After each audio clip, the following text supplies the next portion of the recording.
받으실 말씀은 이제 요한복음 네 번째죠. 요한복음 2장으로 넘어갑니다. 2장의 1절부터 11절 말씀입니다. 1절부터 11절 말씀. 오늘은 그렇게 길지 않으니까 제가 봉독하도록 하겠습니다. 사흘째 되던 날 갈릴리 가나에서 혼례가 있어 예수의 어머니도 거기 계시고 예수와 그 제자들도 혼례의 청함을 받았더니 포도주가 떨어진지라. 예수의 어머니가 예수에게 이르되 저들에게 포도주가 없다 하니 예수께서 이르시되 여자여 나와 무슨 상관이 있나이까 내 때가 아직 이르지 아니하였나이다. 그의 어머니가 하인들에게 이르되 너에게 무슨 말씀을 하시든지 그대로 하라 하니라. 거기에 유대인의 정결 예식을 따라 두세 통 드는 돌 항아리 6이 놓였는지라. 예수께서 그들에게 이르시되 항아리에 물을 채우라 하신즉 아귀까지 채우니 이제는 떠서 연회장에게 갖다 주라 하심에 갖다 주었더니 이제는 연회장은 물로 된 포도주를 맛보고도 어디서 났는지 알지 못하되 물 떠온 하인들은 알더라. 연회장이 신랑을 불러 말하되 사람마다 먼저 좋은 포도주를 내고 취한 후에 낮은 것을 내거늘 그대는 지금까지 좋은 포도주를 두었도다 하니라. 예수께서 이 첫 표적을 갈릴리 가나에서 행하여 그의 영광을 나타내심에 제자들이 그를 믿으니라. 아멘. 오늘은 예수님의 첫 번째 이적입니다. 뭐든지 첫 번째가 중요하죠. 첫 단추를 잘 껴야 된다 그러는데 예수님의 이 첫 번째 이적이 막 가나의 혼인 잔치에서 물이 변하여 포도주가 된 그런 이적입니다. 근데 이 예수님 중요한 첫 번째 이적을 하필 술을 만드신 사건으로 하시는 게 흥미롭지 않습니까? 우리 기독교인들은 특별히 한국 기독교인들은 술에 대해서 굉장히 부정적인 개념을 갖고 있습니다. 사실 성경이 권장하는 금주가 있어요. 그게 뭐냐면 그 이유가 이래요. 절제하고 덕을 세우기 위함이다. 그래서 근데 이제 한국 기독교는 이 문화적인 이유로 금주와 금연이 마치 기독교인의 정체성이다. 그리고 금주와 금연을 하면 참된 거룩한 그리스도인들이고 못하면 아니다. 뭐 이런 상황까지 되었습니다. 그 배경이 뭐냐면 선교사들이 이제 한국에 들어오셔서 복음을 전하는데 그때 한국 남자들이 술을 굉장히 많이 먹었다 그래요. 근데 술만 먹는 게 아니라 고주망태가 될 때까지 취하도록 먹어서 아내를 막 두들기고 막 때리고 이런 거를 목격을 한 겁니다. 그리고 가정이 풍비박산나고 그래서 선교사들끼리 모여서 이 나라는 안 되겠다. 금주를 해야 된다 해가지고 그때부터 이제 금주 문화가 생겼고요. 이 나라마다 틀립니다. 탄자니아는 금주예요. 기독교인들 금주인데 교단마다 틀립니다. 루터라는 가장 큰 기독교 교단이 루터란인데 거기는 허용. 그다음 큰 게 이제 펜타코스타인데 거기는 절대 금주. 먹으면 그건 크리스찬 아니에요. 근데 이제 그 배경을 보면 제 생각은 그렇더라고요. 술이 이제 가정을 파괴하거나 아주 안 좋은 열매를 맺는 탄자니아가 대표적입니다. 낮부터 이제 다 같이 모여서 술 먹고 있어요. 이제 어른들은 밀주라고 이제 자기들이 만든 독주 같은 걸 마십니다. 그리고 뭐 가정 폭력, 가정 파괴 뭐 많은 일들이 일어나요. 그 술 때문에 일어나는 일도 많죠. 그러니까 금주 문화가 생겼습니다. 탄자니아도. 하여튼 제가 오늘 뭐 기독교인이 술을 마셔도 되냐 안 되냐 뭐 이 얘기하려고 그러는 게 아니라요. 이 예수님의 첫 번째 표적이 이제 술에 대한 얘기가 나오기 때문에 일단 한번 얘기해봤습니다. 다음 내용으로 넘어가면 성경에서 이제 포도주는 주로 부정적인 이미지보다는 이제 기쁨과 환희의 상징으로 많이 나타냅니다. 당시 유대 문화에서는 이 잔치에 포도주가 빠진다는 것은 상상할 수 없었다 그래요. 그래서 술 없는 잔치는 마치 뭐죠? 안고 없는 찐빵 같다. 뭐 붕어 없는 붕어빵, 아니 붕어 원래 없죠. 붕어빵에 그 여기서 사 먹는 저희 슈크림 안 들어 있는 미니 붕어빵 같다. 또 뭐라고 비유하면 될까? 메가마트 그 왕만두 맛있습니다. 고기 속 안 들어간 메가마트 왕만두와 같다. 그러면 좀 실감이 가시죠? 어쨌든 예수님의 첫 번째 표적은요 포도주와 관련돼 있었다는 이 사실은 뭘 나타내냐면 기쁨과 관련이 있다. 이것을 여러분 한번 염두에 두시기 바랍니다. 오늘 본문 배경이 가나 지방에 있는 혼인 잔치예요. 예수님의 어머니 마리아가 거기 계셨다는 사실을 보면 아마 예수님의 친척, 먼 친척이나 아니면 이웃 사촌쯤 되는 가까운 사이였던 걸로 그렇게 추정됩니다. 그러니까 예수님과 그 제자들도 청함을 받아서 갔죠. 큰 문제가 발생합니다. 다 아시듯이 잔치는 흥이 올랐고 이제 기쁨이 넘치는데 그 기쁨을 가져다주는 포도주가 딱 떨어진 거예요. 일생에 한 번 있는 이 중대한 잔치가 다 망칠 위기에 처했습니다. 3절에 나오는 포도주가 떨어진지라 이런 말씀 있죠. 떨어졌다는 이 헬라어 단어가 뭐냐면 히스테레오라는 단어예요. 히스테레오. 한번 따라해 보실까요? 히스테레오. 이 단어가 뭘 의미하는 단어냐면 어떤 존재적인 결핍이나 아니면 그 부족함을 나타낼 때 쓰는 단어입니다. 대표적인 예가 누가복음의 그 탕자 아시죠? 돌탕, 돌아온 탕자 아시죠? 그 둘째 아들이요. 아버지의 유산을 땡겨다가 가서 허랑방탕하게 다 소비하고 난 후에 어떤 처지에 처하나요? 성경에 보니까 가뭄이 들고 흉년이 들고 비로소 그가 궁핍한지라 이렇게 나와요. 이게 점잖게 표현되어 있는데 실제는 어떤 상황이었나요? 돼지 오물 속에서 뒹굴고 있었어요. 너무 배가 고파서 돼지가 먹는 돼지밥이죠. 쥐염 열매라도 어떻게 먹어보려고 하는데 그것조차 먹을 수 없는 그런 처지, 절대적인 궁핍. 그때 나오는 단어가 히스테레오입니다. 히스테레오. 두 번째 더 실감나는 중요한 구절 찾아볼까요? 로마서 3장 23절인데요. 모든 사람이 죄를 범하였음에 하나님의 뭐죠? 영광에 이르지 못했다 할 때 이르지 못했다. 이게 히스테레오입니다. 죄를 범해서 하나님께 나아갈 수 없는 그 인간의 그 상태를 나타낼 때 이르지 못한다는 이 히스테레오 단어를 써요. 다시 말해 존재적으로 결핍된 아무것도 남지 않는 절대적인 가난, 가능성 1도 없는 불능이라는 그런 뜻이 오늘 나오는 본문에 포도주가 떨어진지라 이때 쓰인 단어입니다. 다시 말해서요. 포도주가 떨어졌다는 것은 1차적으로는 당시의 유대교와 이스라엘의 상태를 나타내요. 율법과 종교적인 껍데기는 남아있지만 바짝바짝 메말라서 이제는 기쁨은 전혀 누리지 못하는 그런 상태가 돼버린 것이죠. 근데 그뿐만이 아니라 또한 하나님을 떠나서 모든 인류의 처지가 하나님을 떠나서 절대적인 공허와 무능과 어두움에 처했음을 보여주는 그런 장면입니다. 죄로 말미암아 하나님의 생명이 떠나버리니까요. 어떤 상태가 되죠? 사망의 상태가 되었어요. 저들의 이야기가 아니라 저와 여러분의 얘기를 나타내고 있는 것입니다. 본래 하나님의 자녀가 간직한 그 영광도 다 잃어버렸고요. 하나님 나라 안에서 누려져야 될 그 기쁨과 평강과 그 의로움마저 다 상실한 채 가련하고 애처로운 스스로 어떻게 할 수 없는 처지가 되었다 하는 것을 상징적으로 보여주고 있습니다. 근데 그 자리에 예수님이 찾아오신 거예요. 예수님 어머니가 말씀하시죠. 저들에게 포도주가 없다. 이걸 보면 마리아는 뭘 알고 있었죠? 자신의 친척뻘 되는 이 사람의 이 잔치가 완전 망칠 위기에 놓여 있다는 것을 알고 있었어요. 문제를 정확하게 직시하고 있었습니다. 조금 있으면 기쁨의 풍악 소리는 그칠 것이고 포도주 더 내오라는 그 사람들의 불평과 막 소리가 쳐질 거예요. 그리고 예수님께서 이 문제를 해결할 수 있는 능력이 있으시다는 것도 분명히 알았던 것 같습니다. 그러니까 예수님더러 포도주가 떨어졌으니 네가 이 문제 좀 해결해다오 이렇게 부탁을 한 것입니다. 이제 본문에서 가장 흥미로운 장면이죠. 까다롭기 그지없는 그런 말씀이 나옵니다. 4절 말씀입니다. 예수께서 이르시되 4절 말씀 예수께서 이르시되 여자여 나와 무슨 상관이 있나이까 내 때가 아직 이르지 아니하였나이다. 여러분 이 구절이 왜 흥미롭냐면요. 뉘앙스를 한번 보세요. 어떤 느낌이 오세요? 포도주가 떨어졌구나. 네가 좀 해결해다오. 어머니의 간청에 예수님이 긍정을 한 것 같습니까? 아니면 부정을 한 것 같습니까?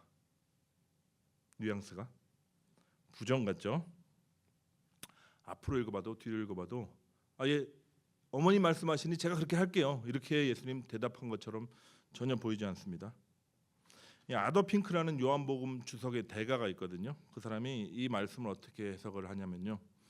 마리아가 이 위기 상황을 통해서 예수께서 이제 메시아로서 자신의 능력과 자신의 영광을 밝히 드러내기를 원하셨고 그것을 청하셨다. 그런데 예수님이 그것을 호되게 질책하시면서 이렇게 말씀하신 것이다. 여러분, 일리가 있는 해석입니다.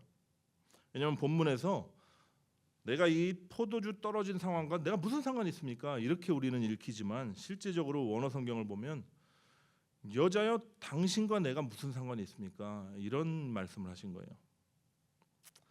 쉽게 풀면 어머니 저한테 왜 이래라 저래라 하십니까? 이렇게 이해하시면 됩니다. 예. 좀 더 헷갈리시죠? 예수님이 왜 그렇게 얘기했을까? 아니 그래도 어머니인데 뭐 이렇게까지 얘기하실 필요가 있나? 아무리 예수님이라도 좀 너무하신 것 같다. 뭐 이런 생각이 들기도 합니다. 근데 예수님이 안 하실 것처럼 이렇게 얘기했는데 하셨나요? 안 하셨나요? 하셨어요. 물로 포도주를 만드시는 이적을 행하셨습니다. 그러니까 진짜 헷갈린 거죠. 이게 무슨 의미야 도대체? 안 한다고 그렇게 말은 해놓고 화를 내는 것처럼 해놓고 하셨어요. 바로 로만 가톨릭에서는요 이 구절을 아주 잘 이용합니다. 다르게 해석해요. 사실 우리는 가톨릭이 뭐 심하면 이단이다 이렇게 얘기하는 기독교인들도 많은데 뭐 그 중에 대표적인 근거로 이제 마리아 숭배 이거를 듭니다. 마리아 숭배. 근데 제가 가톨릭 이제 많거든요. 탄자니아에 가톨릭 교도들이나 아니면 그 지도자들과 좀 얘기를 해봐도 마리아를 너네 신으로 모시냐 하니까 아니래요. 신으로 생각하지 않는데요. 그럼 마리아는 어떤 존재냐? 이렇게 얘기하더라고요. 마리아는 우리 인간의 청을 대신해서 하나님께 아뢰고 중보하는 그런 중보자다 하고 마리아의 권위를 굉장히 높이 둡니다. 그 근거로 이 본문을 사용해요. 그 논리가 이렇습니다. 마리아가 누구냐?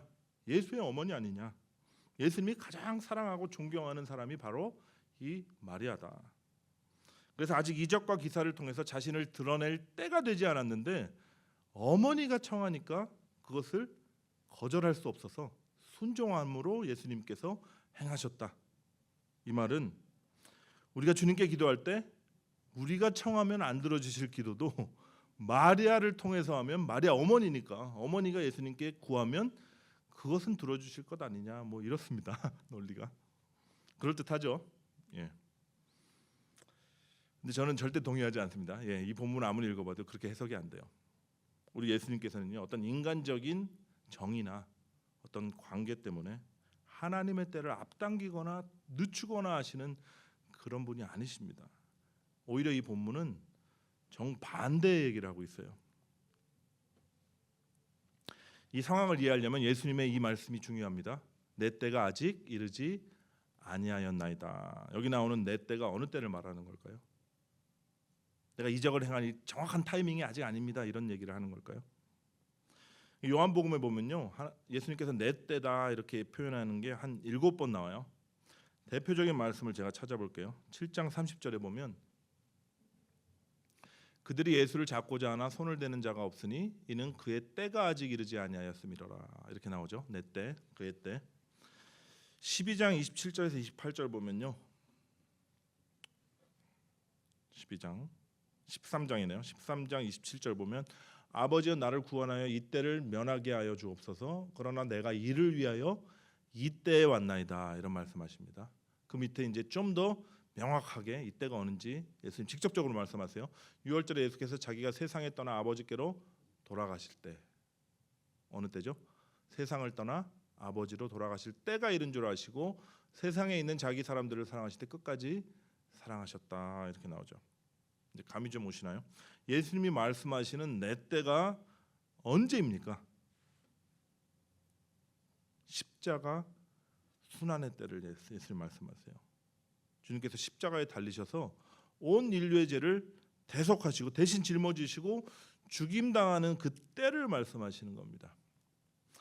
아 근데 왜 포도주를 만드는 이 이적 한참 전이거든요. 예수님 십자가 사건 한참 전인데 첫 표적이잖아요. 왜 포도주 만드는 거랑 자기 십자가의 때를 얘기하시는 걸까 의문이 되시죠? 근데 여러분 이걸 이해하려면 예수님이 이 이적을 하신 그 결과가 어떻게 지나갔나, 어떻게 이제 이야기들이 이루어지나 이것을 보면 됩니다. 지금까지 예수님 어디서 사셨죠? 총구석에서 숨어서 사셨어요. 운둔자처럼 조용히 사셨습니다. 근데 이 이적을 통해서 이제는 사람들의 주목을 받기 시작하실 거예요.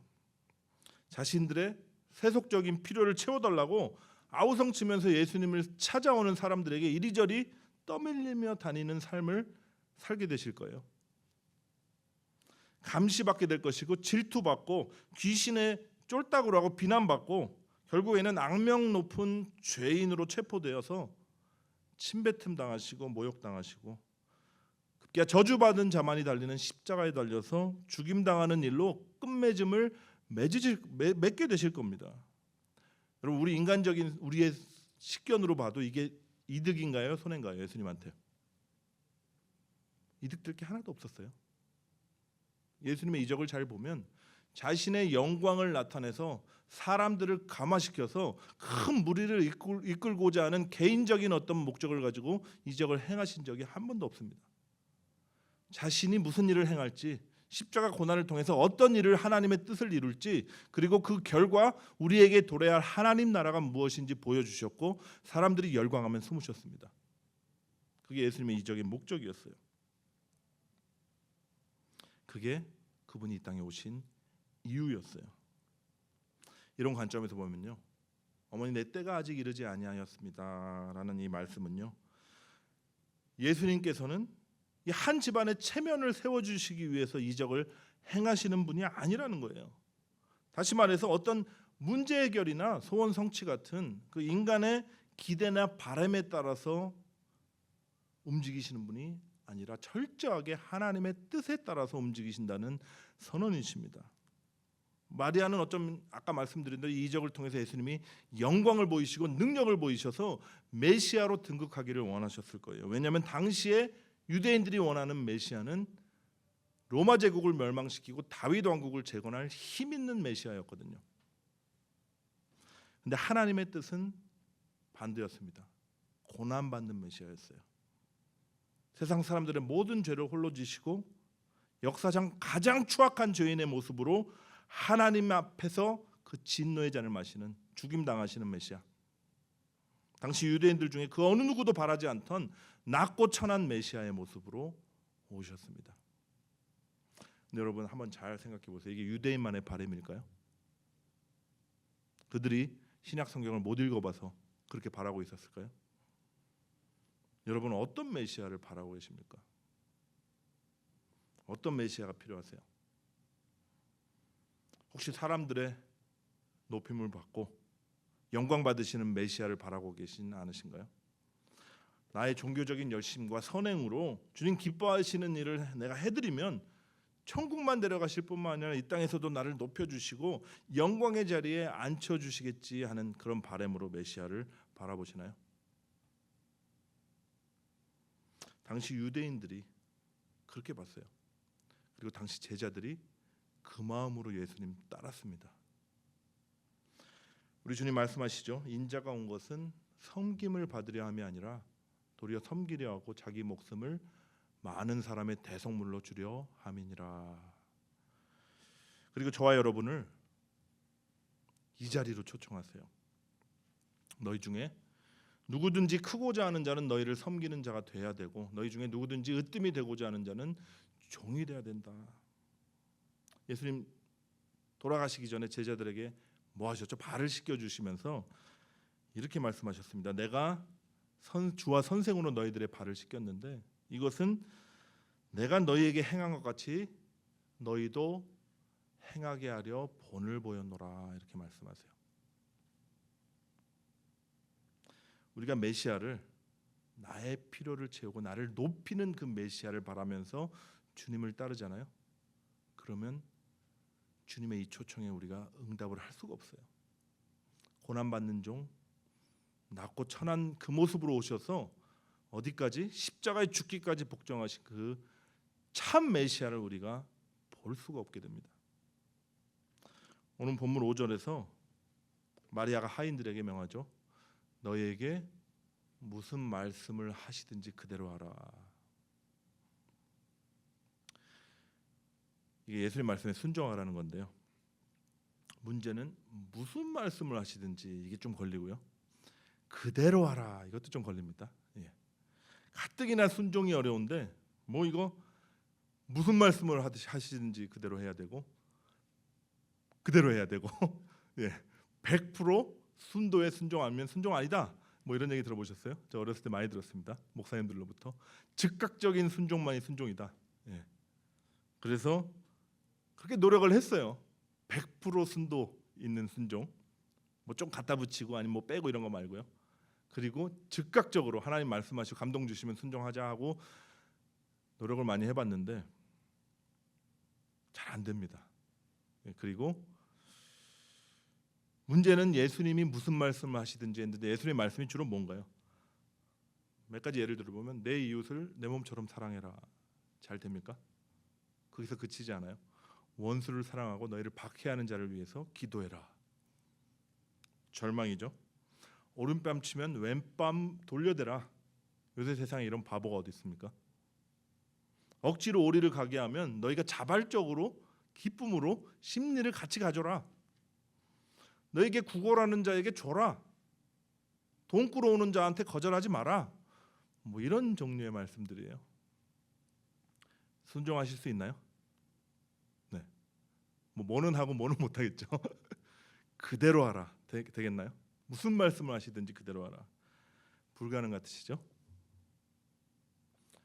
불가능 맞습니다. 예. 우리의 힘으로 할 수 있는 것들이 아니에요. 이 순종이 자꾸 우리 힘으로 우리의 결단으로 하려고 하는데 우리의 결단으로 할 수 있는 그 종류의 것들이 아니에요. 그럼 어떻게 할까요? 포기할까요? 예수님 말씀하셨죠. 사람으로서는 할 수 없을 때 하나님은 하실 수 있다. 모든 것을 하신다. 이걸 믿는 거예요. 그리고 하나님께서 하신 방법이 우리의 생각과 완전히 틀렸습니다. 우리를 죽음을 통과하게 하셔요. 불능과 결핍, 부족과 불가능이라는 그 옛자를 그리스도와 함께 죽이신다니까요. 그리고 모든 것을 가능케 하시는 그 하나님의 영으로 우리를 다시 살리시는 게 그 거듭남이 그분의 방법이셨습니다. 이게 하나님의 비결이에요. 순종의 비결. 거듭남을 통한 이 존재적인 변화 말고는요 우리가 순종할 수 있는 방법이 없기 때문입니다. 물로 포도주 만드신 이 첫 번째 이적은요 이 존재적인 변화를 보여주는 이적입니다. 그래서 첫 번째로 보여주신 것 같아요. 이제 정말 설교의 중요한 파트입니다. 집중하시기 바랍니다. 본문에서 저와 여러분의 이 원래의 모습 있죠. 옛자 실존을 다른 모습으로 보여줍니다. 세 가지. 물로 보여주고요. 돌 항아리로 보여주고 하인들의 모습으로 보여줍니다. 첫 번째 물이죠. 주님을 만났을 때 일어나는 어떤 변화 그것을 보여주는데요. 영국 캠브리지 대학의 종교 과목 시간에 교수가 이런 문제를 출제했대요. 물을 포도주로 바꾼 예수님의 기적에 대해서 논하라. 예, 들어보신 분 많으신 것 같아요. 끄덕끄덕 하시는 거 보니까. 시험 시작종이 울리자 모든 학생들이 열심히 답을 적어가기 시작하는데 한 학생만이 가만히 있는 거예요. 창밖만 바라보고 있습니다. 감독관이 이제 처음에는 언제 또 쓰겠지 생각하나 보다 했는데 끝까지 그러고 앉아 있으니까 화가 난 거예요. 참다 못한 감독관이 이렇게 얘기해요. 학생 시간이 얼마 남지 않았네. 어서 답안을 쓰시게. 근데 계속 그 학생은 먼 곳만 바라보고 있다가 종이 울리기 직전에 딱 한 구절을 적었다 그래요. 이 말을 듣던 학생이 적은 말이 뭐냐면 결론부터 얘기하면 만점 받았대요. 네. 너 F야! 이렇게 경고하던 그 감독관, 그 시험관들이 그 한 글귀를 보고 만점을 줬대요. 그리고 그 답안지는 캠브리지 대학의 전설처럼 이렇게 남았다고 합니다. 한 문장이 뭐였냐면요. 물이 주인을 만나니 얼굴을 붉히더라. 이런 말이었대요. 물이 주인을 만나니 얼굴을 붉히더라. 이게 영국의 유명한 시인이죠. 그 바이런이라는 시인이 실제로 있었던 일화라고 합니다. 물이 주인을 만나니 얼굴을 붉히더라. 멋진 표현 아닙니까?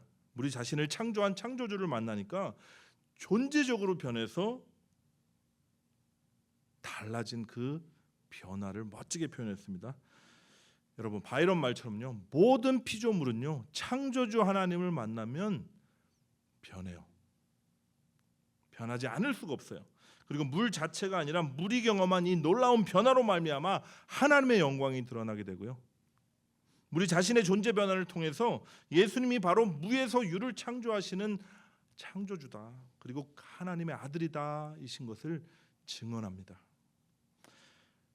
여러분 한번 생각해 보세요. 재료가 꼭 물이어야만 했을까요? 물론 성경에서 물이 상징하는 바가 많으니까 우리가 많은 그 상징을 담아낼 수가 있습니다. 말씀도 상징하고, 그리스도의 생명수도 상징하고.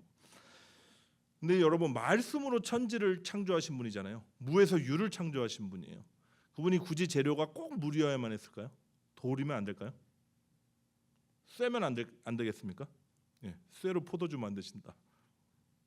뭐 고체에서 액체로, 그건 힘들다. 우리는요 자꾸 재료에 집중합니다. 깨끗한 물, 정결한 순수한 물이 돼야 하나님의 역사를 경험할 수 있지, 이렇게 생각해요. 착각입니다. 그래도 저 사람은 재료가 좀 남다른 면이 있으니까 하나님의 은혜를 크게 받은 거지, 뭐 이런 생각들을 많이 해요. 여러분, 근데 전능하신 하나님께서 만약 누군가 이미 발을 씻은 그물이라면 포도주를 못 만드실까요? 더러울까요? 그 포도주가? 아니, 쾌쾌한 냄새가 나고 색깔은 죄송합니다, 고동색 빛깔이 나는 오물이라면 포도주를 못 바꾸셨을까요? 재료 상관없습니다. 중요한 것은 말씀이 들려왔다는 겁니다. 그리고 말씀하신 분이 누구시냐, 이게 중요한 거예요. 그분의 말씀이 임하는 곳에 그 말씀이 역사하게 되고 존재 자체를 뒤집어 버리는 그 일들이 일어납니다. 여러분은 어떤 재료이셨나요? 아니, 지금 어떤 재료인 것 같으십니까? 나는 정말 깨끗하고 정결한 그런 생수 같은 물, 그렇게 되고 싶은데 나는 여전히 더럽고 냄새나고 추하다, 어떡하나, 이렇게 생각되시나요? 여러분, 괜찮습니다. 우리가 믿는 기독교 신앙은요 재료를 묻지 않습니다. 어떤 재료도 상관없어요. 정결한 물도 괜찮고 더러운 물도 괜찮아요. 그분의 말씀이 들려오면 됩니다. 그 말씀이 역사하시면 돼요. 그러면 어떻게 된다고? 변해요. 여러분, 두 번째 상징이 뭐라 그랬죠? 돌 항아리. 돌 항아리는 재료 상관없음을 적나라하게 직접적으로 보여줍니다. 본문 6절 말씀이죠. 거기에 유대인들의 정결 예식을 따라 두세 통 드는 돌 항아리 6이 놓여 있는지라. 여러분, 여기 정결 예식이라는 게 뭐냐면 그냥 발 씻는 거예요. 발 씻는 거. 당시 유대인들이 맨발에 샌들 신고 먼지 풀풀 날리는 그런 흙바닥을 다녔거든요. 그러니까 발이 얼마나 더러웠겠습니까? 그래서 손님 집에 초대를 받거나 아니면 특별히 회당에 들어갈 때 발을 꼭 씻어야 됐어요. 그래서 잔치집 앞이나 회당 앞이나 다 문지방을 통과하면 발 씻는 물, 아니면 그 밖에 주로 있었다고 하는데, 있었습니다. 돌 항아리들이 있었어요. 아마 거칠고 볼품 없는 그런 항아리들이었을 거예요. 뭐 먹는 물을 담는 것도 아니고 발 씻는 물, 아무 물이나 담아도 되는, 좋은 재질도 필요 없고 그냥 많은 양의 물만 담을 수 있는 그런 항아리들이었을 거예요. 근데 우리가 또 주목해야 될 것은 이 항아리들이 비어 있었다라는 사실입니다. 볼품도 없고 가치도 없는 항아리들인데, 그냥 천한 용도에 사용되는 항아리들인데 이미 다 비어버려서 소진돼서 쓸모가 없어져 있는 상태였다는 것이죠. 뭘 보여줍니까? 하나님이 없는 상태, 그 공허와 어둠의 실존인 우리를 그대로 보여줍니다. 근데 이 항아리에 말씀이 들려온 거예요. 예수께서 이르시되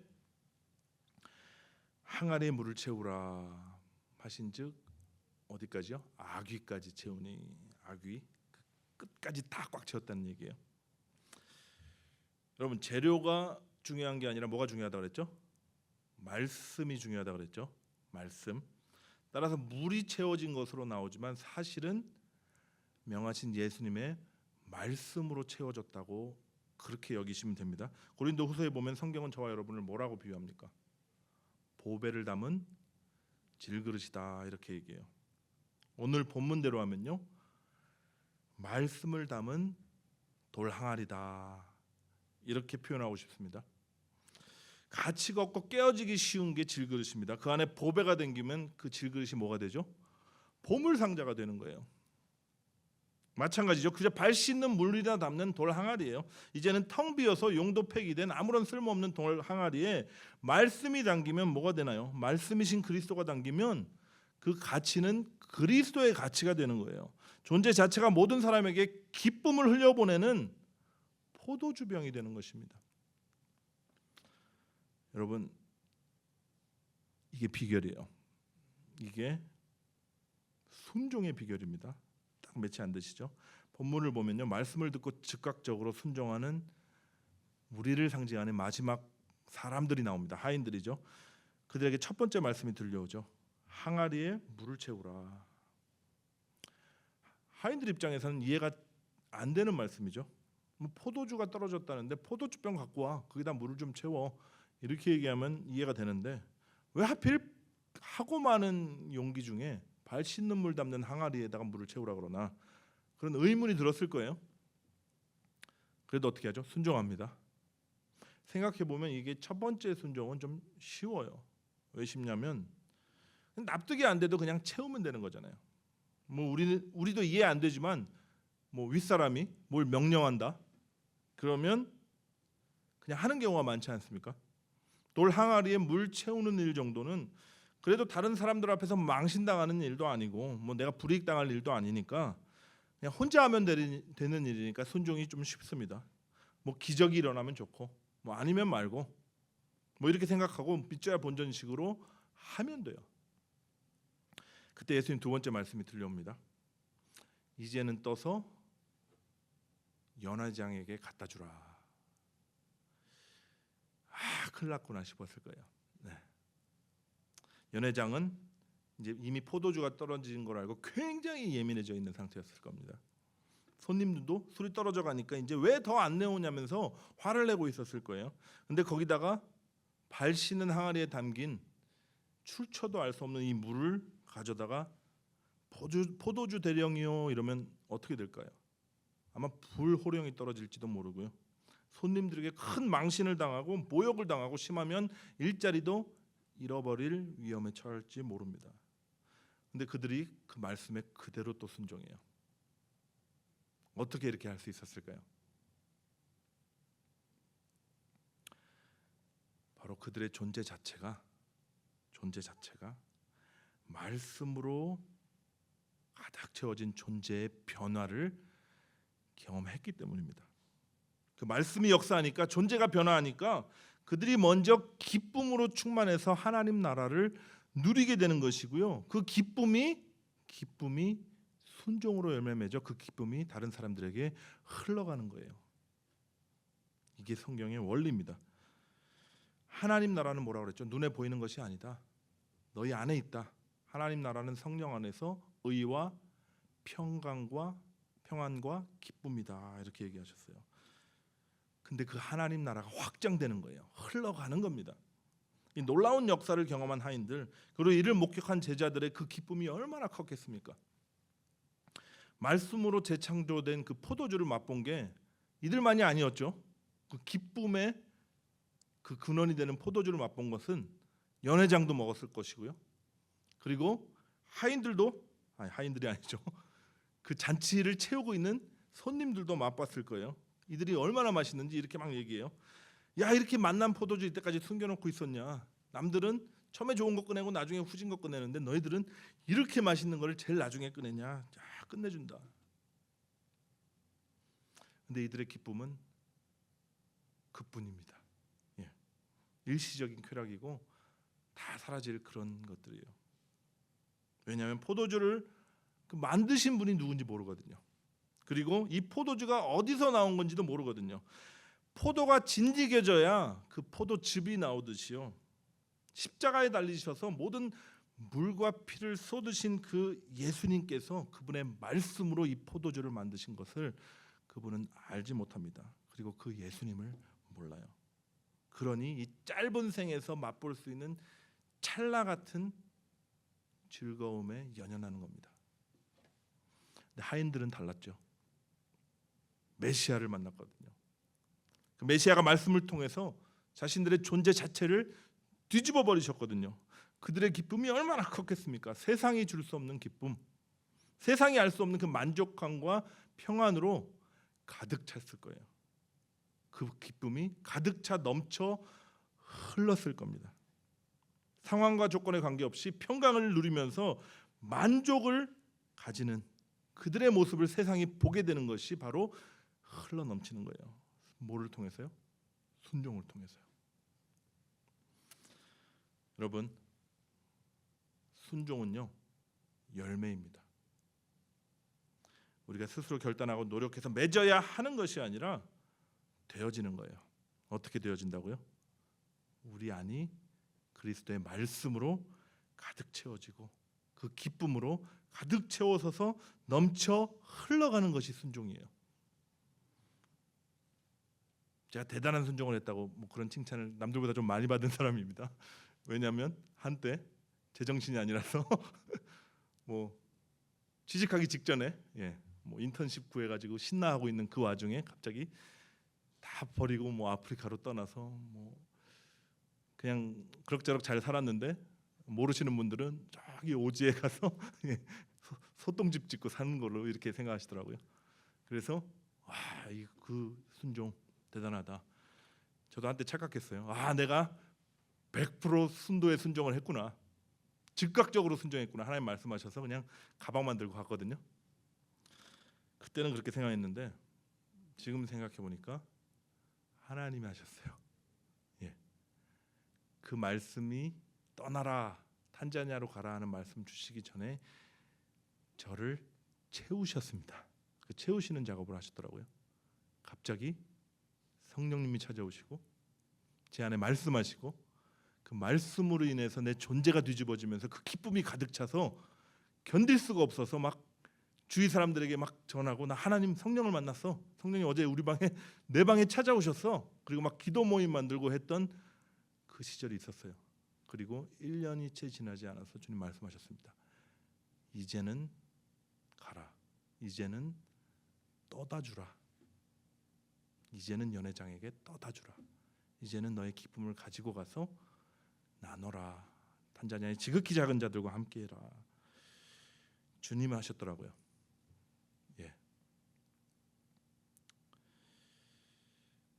또 한 가지 예를 잠깐 들면 최동선 전도사님 저희 마가교회 LA에 그분이 이런 고백을 한 적이 있어요. 옛날에는 이게 멕시칸들이 갱단들에게 좀 자기를 드러내 보이고 싶어서 갱단에 들어가기 위해서 이게 LA는 벽에다가 막 라카로 낙서를 한대요. 그걸 담대함을 보여주는 거죠.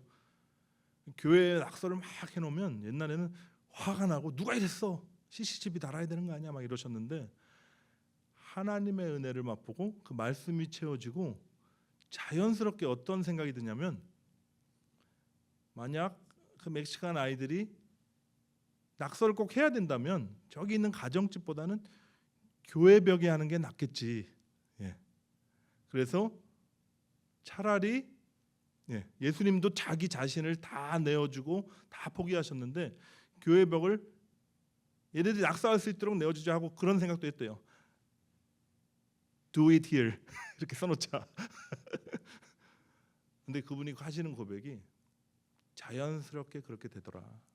내가 말씀으로 채워지니까 하나님의 은혜로 가득 차니까 자연스럽게 생각이 바뀌더라. 저도 탄자니아에서 이게 재래시장에 가면요 외국인이 왔으니까 가격을 좀 높게 부릅니다. 처음에 그게 너무 기분 나빴어요. 그래서 스와힐리어를 배운 다음에 가격 깎는 것부터 했습니다. 너 거짓말하지 마. 너 얼마인지 다 알아? 그리고 막 가격 후려치는 거예요. 그러면 뿌듯했습니다. 갖고 와서 이제 막 자랑하고 내가 얼마에 깎았다. 근데 하나님의 은혜를 점점 맛보고 점점 채워져 가니까 제가 깨닫게 됐어요. 그 몇 푼 안 되거든요. 물론 선교사들 어렵죠. 근데 몇 푼 안 돼요, 사실은. 물가도 싸고 야채 사는 건데요. 내가 왜 그랬을까 생각해 보니까 내가 무시당하고 있는 것 같은 게 기분 나쁜 거예요. 내 자신이 그런 느낌이 드는 게 싫은 겁니다. 물론 사기 뭐 말도 안 되는 뭐 한 5배 뻥튀기 튀는 거 사기 치는 거 그렇게 방조하면 안 되죠. 그렇지만 그런 생각이 드는 거예요. 야, 얘네들 이거 하나 팔아가지고 겨우 입에 풀 줄 알고 사는데 조금 비싸게 사주면 어떠냐. 예. 그래서 안 깎았습니다. 그 이후로. 예. 깎은 적도 좀 있는데 안 깎으려고 노력했어요. 예. 내가 좀 달라졌구나 하는 그런 느낌이 들었어요. 이게 존재적인 변화 그리고 이게 순종이거든요. 순종의 모습이거든요. 이게 어떤 영적인 본능과 같이 나타납니다. 예. 우리가 하려고 애쓰고 노력해서 결심이 강한 사람은 순종 좀 잘해요. 예.